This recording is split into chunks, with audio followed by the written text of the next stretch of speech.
Hello, hello. It's your girl Mariah Sincere, and I am back with another bomb lunch hour.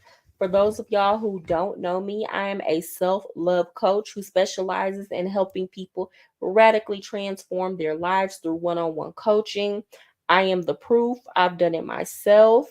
Okay, I've been through childhood trauma, toxic relationships, dealing with disappointment, heartache at the beginning of the year.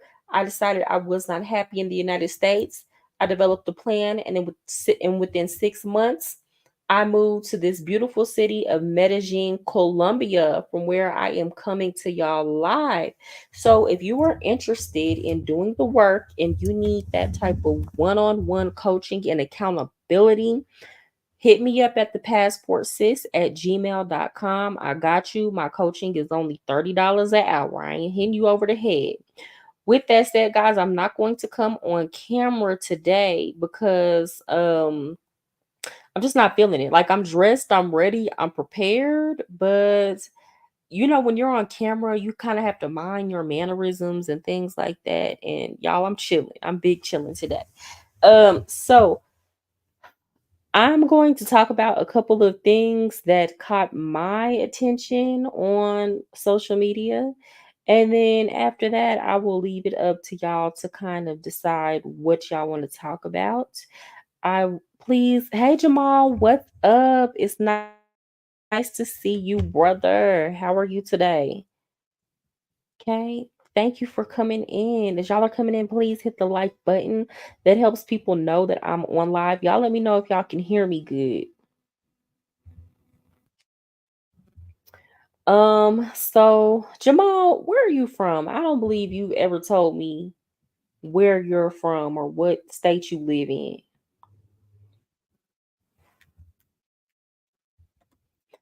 I'm from Dallas, y'all, but I'm coming at y'all live from Medellin, Colombia.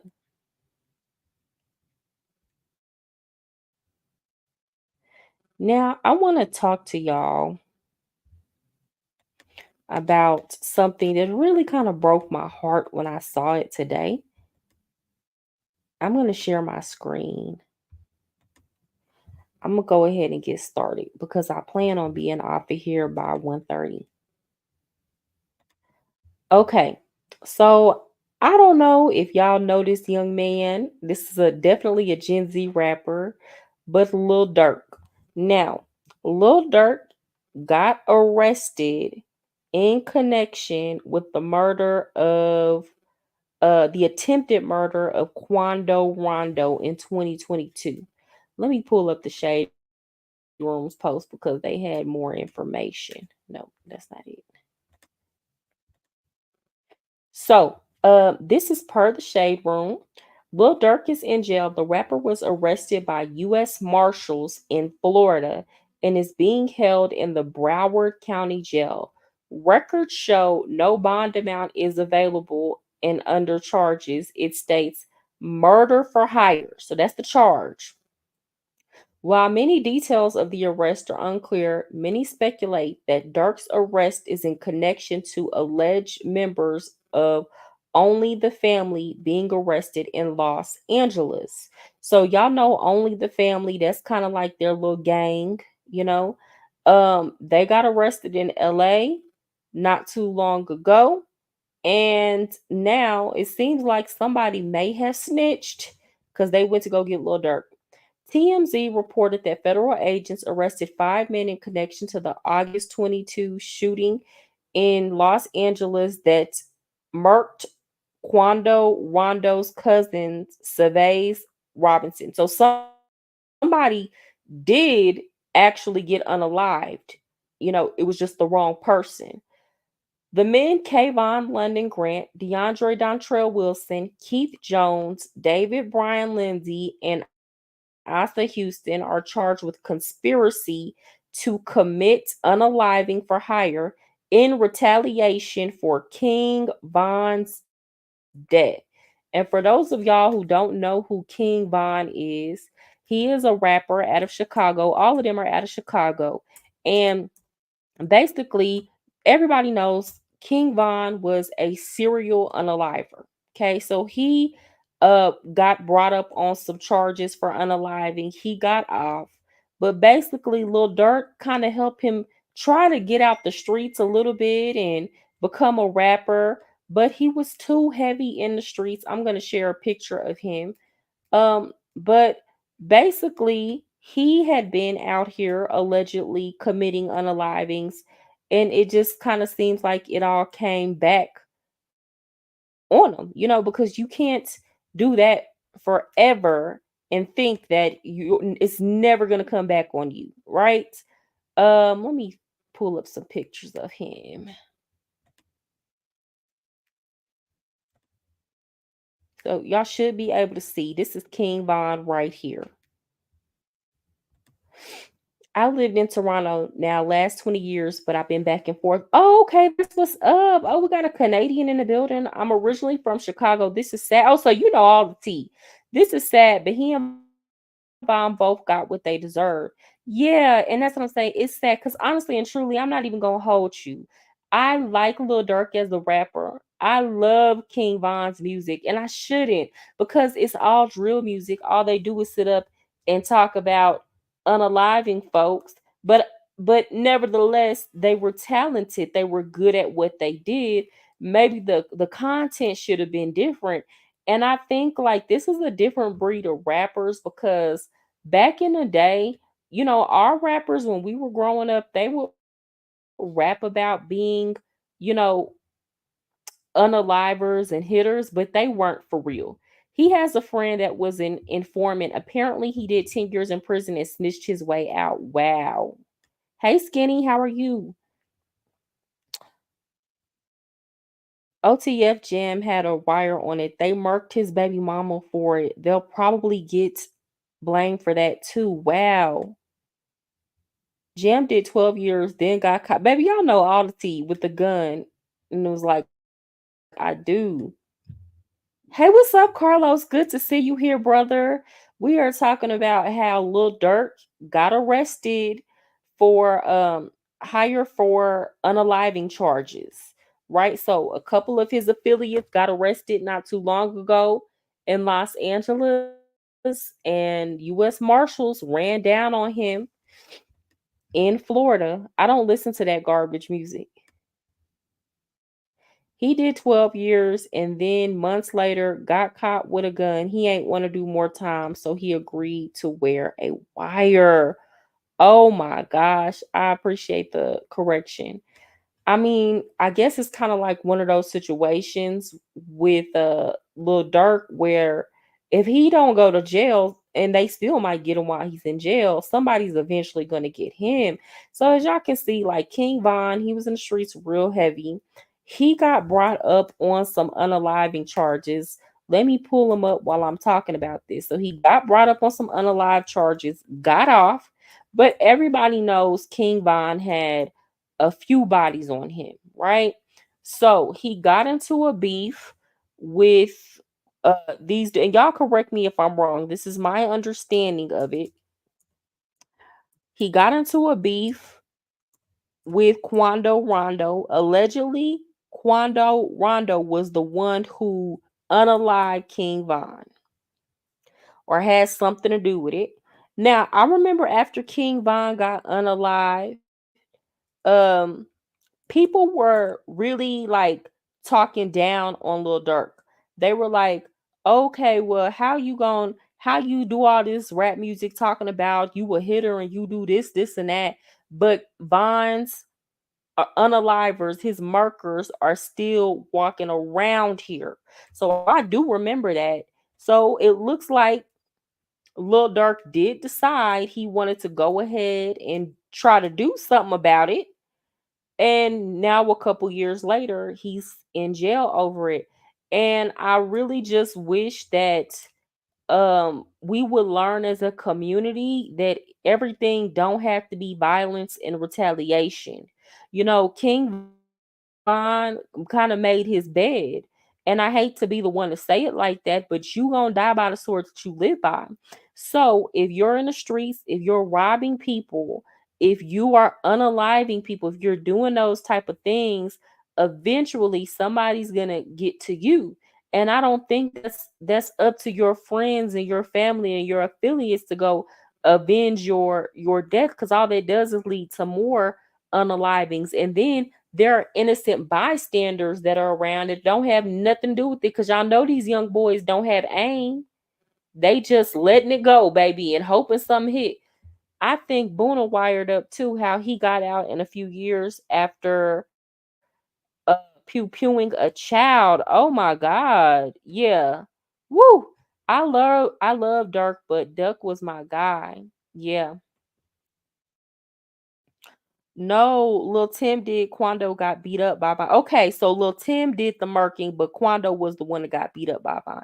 So did Quando tell Lil Tim to do the unaliving? Did he order the hit? Lock all these drill rappers up. They're destroying their community. Yeah. And it's sad because a lot of them, they're so talented, but they are serial murkers. And then they're soulless too. A lot of them, like look into Lil Durk's eyes. When I look in his eyes, I don't see hope. I don't see life. I see sadness. I see destruction. I remember too when India Love was trying to break up with him, he acting crazy. No, didn't you see the video? No, I didn't see the video. Another thing about Lil Durk too, I guess this might be wrong with me to bring up, but these mid boys, they're so afraid of each other, and they're so afraid of other men because they understand the destruction and violence another man can bring to them, and they impose the destruction and violence. But a lot of the times, these boys be down low. Cause I know y'all heard about Lil Durk messing with Sydney Star. Oh, I'm gonna pull up the receipts. I'm gonna pull up the receipts. And that's why I try to tell y'all, when I was a teacher, a lot of these little boys that called themselves thugging were messing with the boys that were openly out.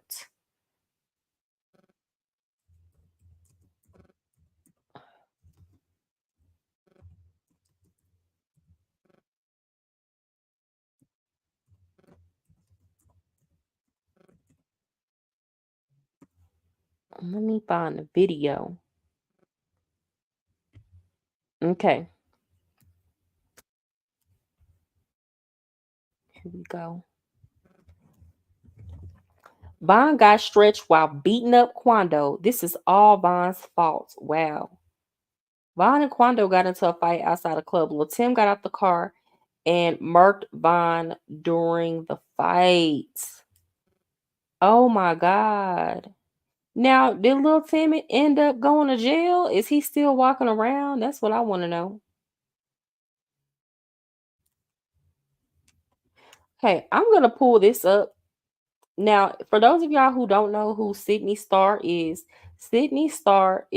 a transgender lady, and she is open about it. It's not something she lies or hides.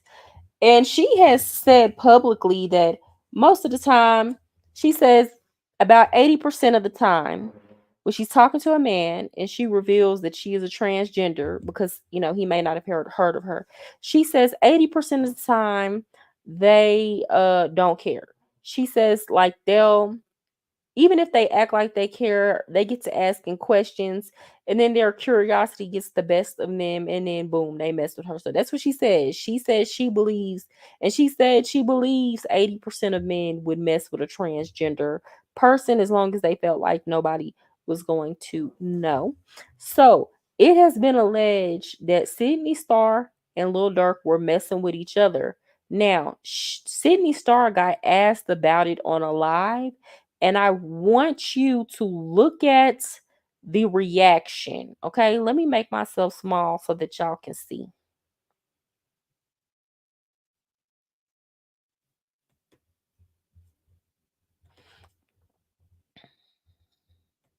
A lighthearted video. The other day, Sydney Star was up on Instagram Live, and I want you guys to pay very close attention to her body language and the.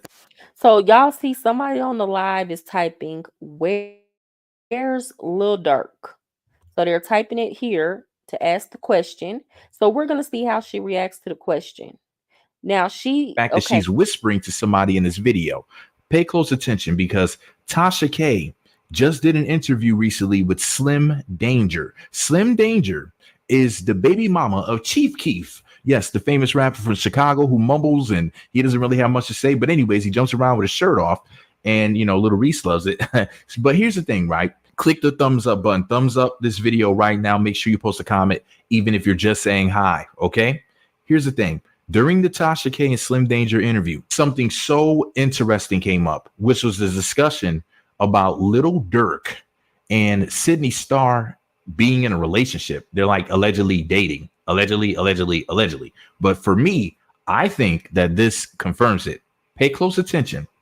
In the comment section, I had asked, like, hey, where's Little Durk?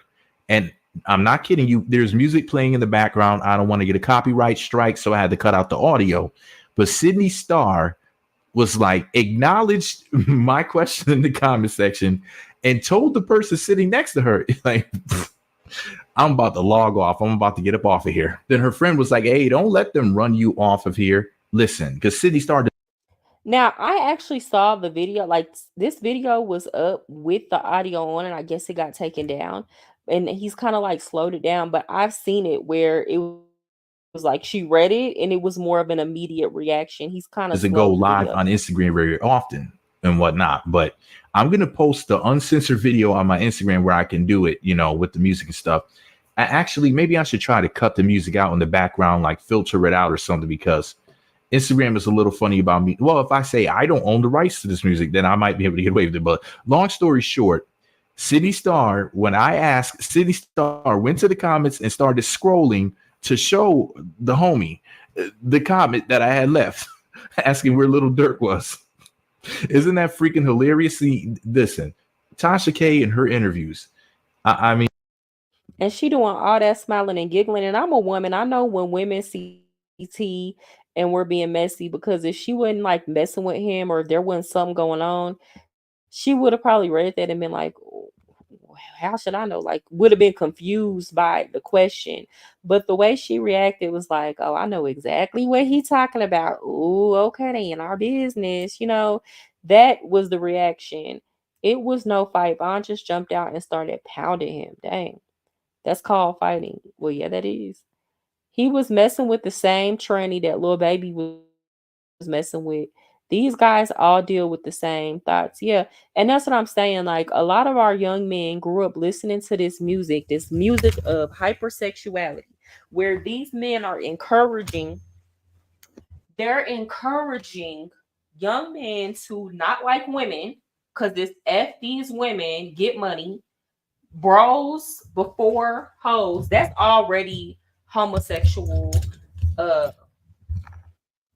that's already homosexual thinking. I'm sorry, it is. It is. And I'm not saying that just because I'm a woman. It's to the point where it should be like, if you're gonna say you want to be loyal to the people being loyal to you, it's plenty of women that's been way more loyal to these men and they homeboys, and they still choosing they homeboys over women. So it's too much male bonding going on to begin with. All this, I've seen men who will not tell a woman that they love them, but will be like, "Oh, I love my bro." I've seen men cry over the death of their homeboys, but won't cry when they see that girl or a woman hurt.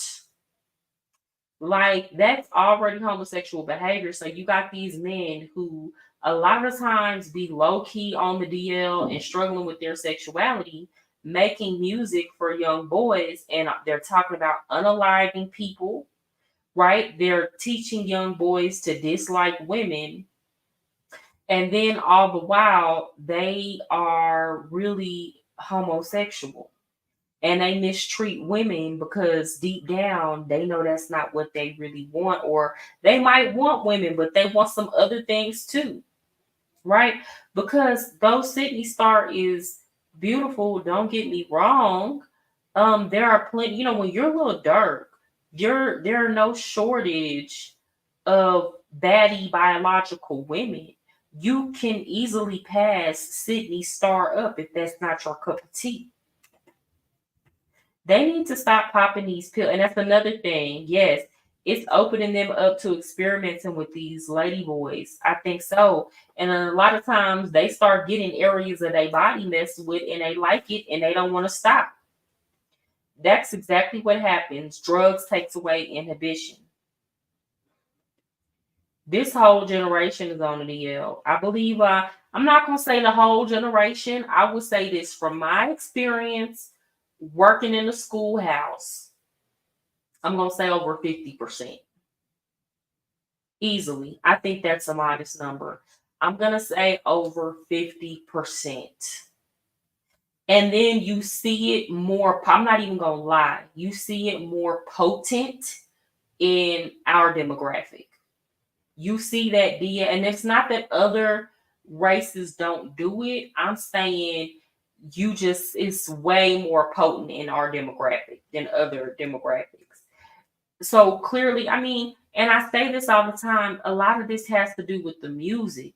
So, for example, here in Colombia, men listen to music where men are singing about liking women. Men are singing about loving women. That don't mean that they not cheating or that they don't have some ways where they mistreat them. And yes, there are men here who are homosexual, but for the most part, attitudes towards women here are positive. They're not listening to people poisoning them all the time against women and telling them to care about their homeboys more than their women, especially these street dudes. I even question about my son who's locked up and part of a gang. He don't seem to like girls much at all outside of giving top, and we get on his ass about it. And hey, let me tell you too, Jamal, that's why a lot of these young dudes don't mind going to jail. Cause let's keep it a buck. In jail, you get 3 hots, a cot, and if you like pussy, well, you don't really have to. You're not missing out on nothing. You're getting your desires met. What are you missing out on? And then on top of that, if you can hit a female guard every now and then, if you can finesse her, well then you straight. What do you need to be in the free for? That's why I wish sisters would stop all these excessive aesthetics. They're looking like trannies now. I would agree with that. The makeup is too much now. Women are looking like trannies, but I think that's why men need to stop preaching these messages, these freaky one night stand messages. Men need to stop rushing people into say, and that's how I know a lot of these men, like especially these men who have come out here to these passport bros who get on the internet and they're encouraging men to come down here and do the paper play. You can't tell me a lot of them ain't hit no training before because they're not. I know for facts, I've seen it for myself. They're not checking these women's IDs. Over here, they have access to any type of surgery they want. So if they want to get bottom surgery, they can. And it's just like you're just picking women based off of looks and going right to bed with them without trying to get to know them. And there are some men who come here and they get a different chick every single night that they're here. Might even get a couple different ones. And if you're making a few of these trips a year, you're gonna eventually, like the odds are, you're gonna eventually run into a train. And some already be knowing or they be suspecting, but they just don't care. Our people are broken, so this is just the symptoms. Yeah, it's sad. I stayed away from everybody the last time I got locked up. Only the solid brothers decided to befriend me. Is it hard to stay away from people who engage in that kind of behavior, though, Skinny? Honest to God, this one here looks just like Cardi. Yeah, Sydney Starr is very feminine looking. I'm gonna show y'all another one that I heard her on CNN telling a man, "You have no right to talk about our reproductive rights." Like she was basically telling a man he has no right to talk about women's reproductive rights, but she included herself in that. And come to find out, She was a whole transgender. So, ma'am, what makes you have any more right than he did? I'm gonna show y'all. This is Janet Mock. I don't see no Adam's apple. She married with a husband, real petite. Okay, real petite. Look, I'm gonna look up her husband. I think she's married to a white man.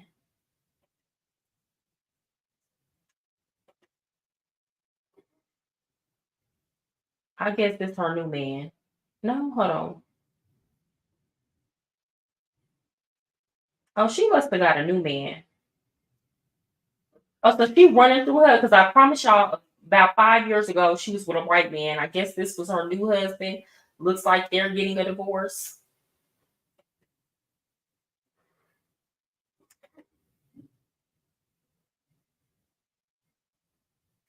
Okay, so she able to get men. I don't know Mariah, and I don't want to know. I understand. I understand. So it's really sad, y'all. I'm gonna go back to the story with Lil Durk. It's really sad how much this music has been pushed and it has destroyed our community. And it's really because at the end of the day, this is the music that these music executives wanted these young men to make.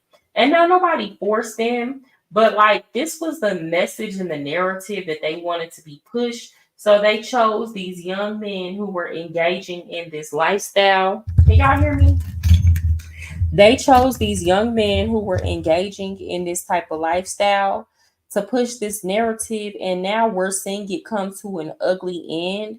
It's all kind of reminding me of y'all remember that book, The Coldest Winter Ever, where like we kind of watched Winter Santiago, be this princess of this drug lord. Her dad gets locked up, then she ends up, going to foster care, don't want to stay in foster care. Now she dealing with these drug dealers and like showing everything she had to do to basically kind of fake it to make it and try to maintain this lifestyle that she was used to her father providing for her. And at the end, she ends up getting her face cut up and going to prison. And it goes from this very glamoury lifestyle to a dangerous end, just a very sad end. And it's like we watched Lil Durk get all the money, the jewels, buy all these bags and stuff for India. Now in the process, he has like 8 different baby mothers, you know. And so he collecting baby mamas. That's another sign this man don't really like women like that. And so he just left behind a trail of brokenness. Who knows how many other people got unalived in the process of this beef? I'm sure that will all come out.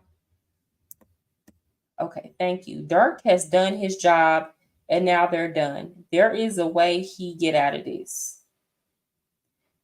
Yeah, that's the only way he gonna get out of this. I read my first Sister Soldier book in jail. It just so happened to be The Coldest Winter, but some of the pages were missing. Man, that book was so good. And she's supposed to be writing another book. Let me see. Let me see which one. Yeah, I'm gonna show y'all right now. And I'm so upset that they have not made a movie to The Coldest Winter Ever. I think maybe because they want to do it correctly. When they gotta do that right. They gotta do that right. They gotta cast Winter right. Okay, yeah. So the new book is called Love After Midnight. So y'all remember Midnight was the dude that worked for Winter's daddy, and she had a crush on Midnight, but Midnight didn't want her because he was kind of woke and she was a thought. I'm gonna have to read this. I'm gonna share it with y'all. It's on Amazon.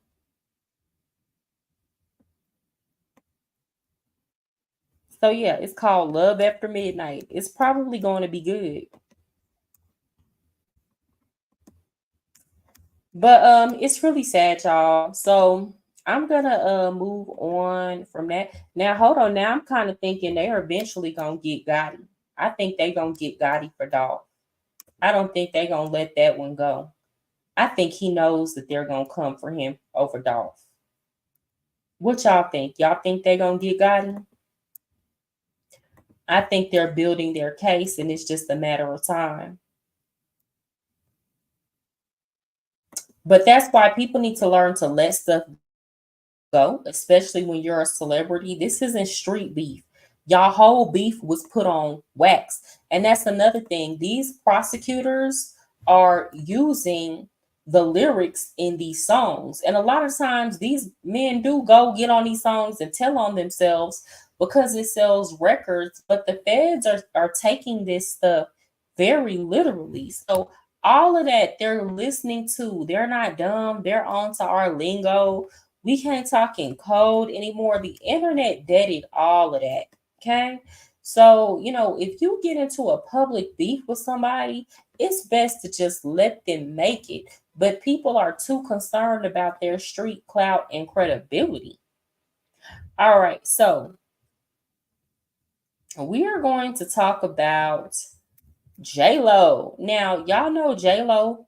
That's my girl. I ain't even gonna hold you. I know a lot of people don't like J Lo, and a lot of people don't like J Lo because they say she's, a diva. She's a narcissist. A lot of people say that she is mean and hard to work for, but like we not gonna act like J Lo was not that girl. Like we not gonna act like she didn't play the hell out of Selena. We not gonna act like she wasn't a fly girl on A Living Color and that she could not dance. Like she could dance. Like we're not gonna act like she didn't have all the hits that she had. Now, granted, she was using some of Ashanti's vocals, but still, like we not gonna act like J Lo in the 2000s with the dang Juicy Couture tracksuits was not what that was. We're not gonna act like J Lo wasn't J Lo was the BBL chick before there was a BBL chick. Do you hear me? Like, and I'm not saying she had a BBL. I honestly don't know, but like J Lo was the booty. Like before there was a Kim Kardashian, there was a Jennifer Lopez. I'm sorry. That just was what that was. I love J Lo, but she gonna get her issue soon, as she should, and if as she should. So, this is her husband. I didn't know that this was her first husband. I didn't know that she was married before she got with P Diddy. Did y'all know that? And he not a bad looking dude. He handsome. So, J Lo's first husband, Ojani Noah, says that Diddy played a role in his divorce from her. Jennifer was married to Ojani for 11 months before they separated in January 1998.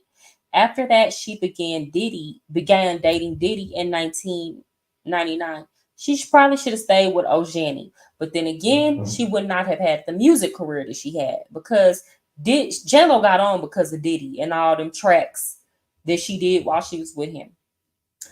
But they broke up in 2001. Recently, Ojani shared his thoughts about Diddy's connection to Jennifer in an Instagram post. He posted a list titled Diddy's Party Guest List and an arrow pointing to Lopez's name.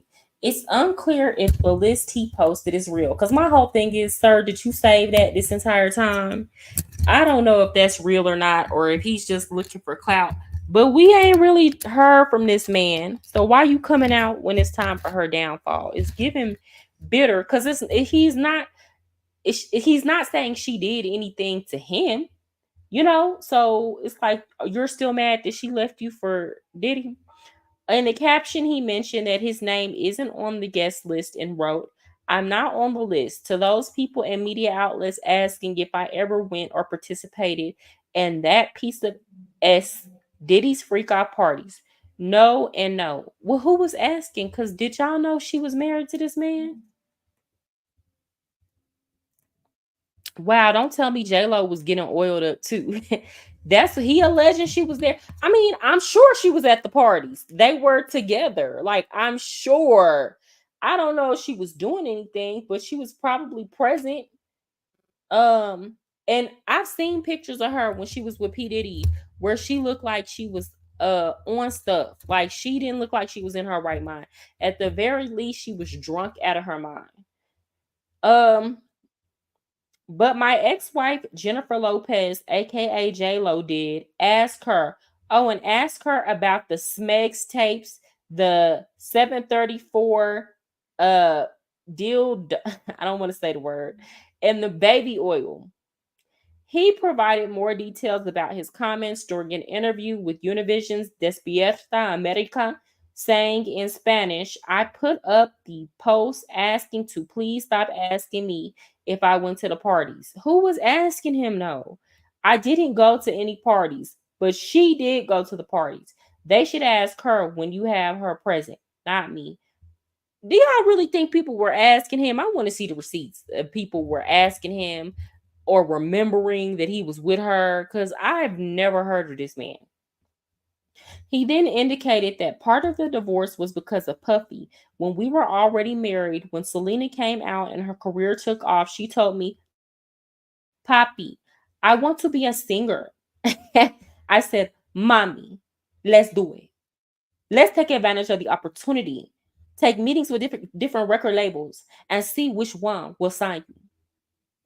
Diddy was also a part of her contract with Sony and helped produce songs for her first albums. On the sixth, which came out in 1999, according to Ojani, that's where the deception and hold on, I want more of the story. Hold on, here we go. That's where the deception and lying began. That's where the separation began. Diddy is now in jail facing charges related to smegs trafficking, racketeering, and prostitution. Mm. Y'all think she should have stayed down with Ojani? I believe him. J Lo is a relationship opportunist. Now I do believe that she left him to go be with P Diddy, and honestly and truly, J Lo would not have had the career that she had if she had not got with P Diddy, because that whole album, If You Had My Love Don't Cost a Thing, like that whole album was a bop. Okay, we not gonna act like she was not that girl. She was doing all kind of performances. She was call herself trying to compete with Mariah Carey. Tommy Mottola built her career up because he wanted to crush Mariah. Oh, that was that whole beef, because I remember that Tommy and Mariah were married. Do y'all remember that? Tommy got married to Mariah when she was real young, and he was very controlling. That whole movie, Glitter, was kind of loosely based off of her relationship with Tommy Mottola. But I think they chose to make it more like they tried to show him as a little controlling. But I don't think Mariah has ever really uh truly spoken on what she endured with Tommy Mottola. Because let's see, how old is Tommy Mottola? He's 76 years old. Oh my God. Hold on, let me see.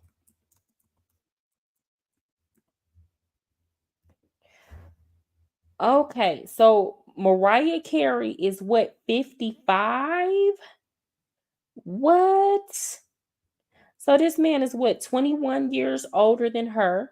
When did they get married? See, now I'm being nosy. I think they got married in 95. Hold on, let me see. I'm going to figure this out.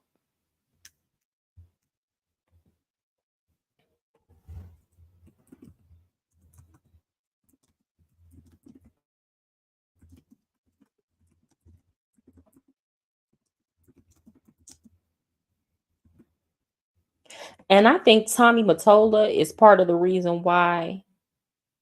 So she was 23 when they got married, and he was 43. And they got married in June.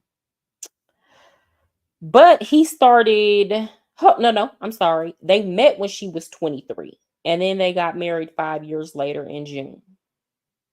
So he got with her real young. Don't be sneaking on your phone in the bathroom at work. Hey, Cha Cha, where you at? Oh, hey, girl. Good to see you, sis. Yes, y'all, as y'all are coming in, please hit the likes. If you feel led to bless my channel, my cash app is Mariah Sincere. Um, she left Diddy to get with Ben and then had kids with Mark Anthony, who might be richer than her. Then she got back with Ben, who ain't want her at that point. Let me tell you something about uh Jennifer Lopez, and this is true for a lot of Latina women. Jennifer Lopez did not want Diddy. Though a lot of those Latina women, I'm sorry to tell y'all this, fellas, they don't really like the brothers like that. Okay. They don't even like the brothers that's from their own country a lot of time. This is not all, but okay, like for example, y'all see Jennifer Lopez husband before Diddy. Y'all see she got with Diddy, got her career popping, left him, and we ain't seen J-Lo date a brother since. Okay. She done been with Ben Affleck. She done got with Mark Anthony. Hell, she got with a backup dancer. She got with who else? A-Rod.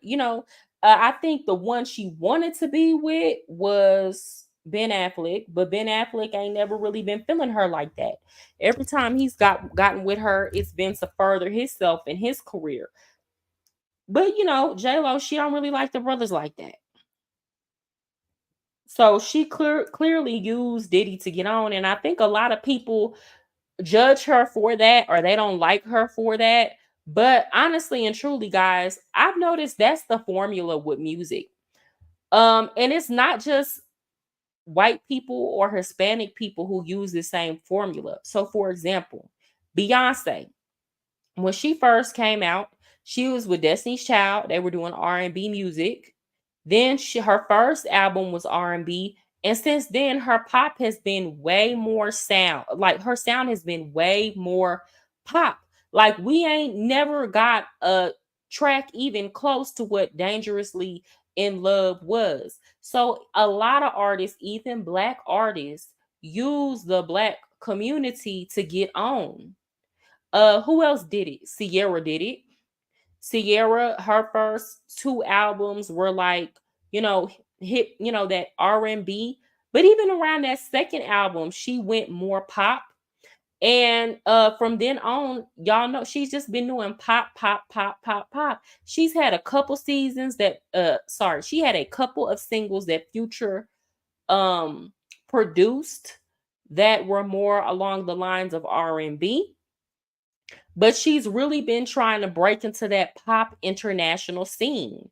So, I mean, it seems to me that at one point, black people were the gatekeepers of anything that was going to be popular.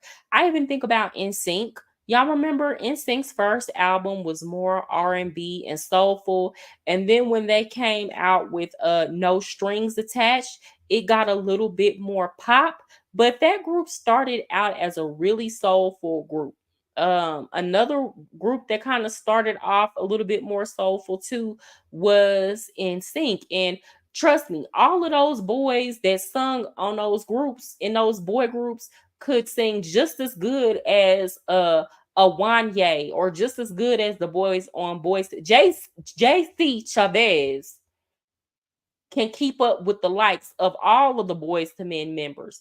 But over time, because they want to tap into a broader audience, they make the music sound more pop. If y'all ever listen to Christina Aguilera when she was on the Mickey Mouse Club, she did way more soulful, sultry songs. That girl can sing, but she chose to do more of a pop style music. Britney Spears, oh my God. At one point, that little girl could sing. She was a powerhouse. And again, they would be on the Mickey Mouse Club singing all these R&B songs and love ballads. But once they get on and they get enough popularity, the formula is to make their voice sound a little bit more pop. They pretty much dull their singing abilities and they make music for the mainstream. So I don't see why people are hating on I don't see why people are hating on Jennifer Lopez to use the same formula that everybody else uses, including black artists that hit the mainstream. Start off with the blacks and then move on from them. Yep, that is the formula. And that's not just the formula for the white artists. The black artists do it too. J and B been done with the black community. They don't really like black people like that. Yeah, I'm gonna even say Nicki Minaj for a long time. She decided when she got big. The problem with Lil Kim is that Lil Kim made music that specifically catered to the black community. Nicki Minaj decided, I'm gonna come out pop. I'm gonna come out doing all these bubblegum pop raps with the pink hair so that I can appeal to other races. I'm gonna come out getting on these pop stars songs and singles. I'm gonna come from the gate appealing to a broader audience. And then over time, she went back to her roots. But everybody knows as an artist, if you want to do those numbers, you got to be able to first get your core audience and then branch out. That was the criticism of Whitney Houston. Do y'all remember when people were criticizing Whitney Houston and saying that her music was not black enough as her career progressed? So I don't see why J-Lo gets all that hate from that. I honestly and truly don't. Another person who I don't understand why they get all the hate for now, there's criticism to be made of this person, but Justin Timberlake, y'all know a lot of people don't like Justin Timberlake because he did not come out and defend Janet Jackson after that Super Bowl incident. And there are plenty of reasons why I can say that Justin Timberlake ain't ish. I don't like what he did to him and his team did to JC Chavez's career. I don't like what he did to Britney. I don't like what he did to Janet. I don't like that he never takes accountability for anything. But if you go back to Justin Timberlake's younger years, he always sung R&B music. Always. When he was young and a little bitty boy and on the Mickey Mouse Club. That was the ilk he came from. And yes, his music has always had that uh black flair. Okay. But yeah, that's just the formula, y'all. But anyways, guys, is there anything else that y'all just really want me to talk about before I go ahead and get off of here? I gotta go costume shopping. I got a costume party to go to tonight, guys. I plan on getting a little bit tipsy, but not too tipsy because I have to work in the morning. Yeah, I gotta wake up and I have to get up early and work.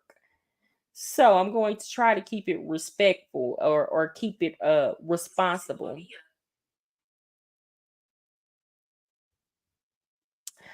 All right, guys. Well, I'm going to go ahead and get off of here. I just wanted to come and touch base with y'all this Friday.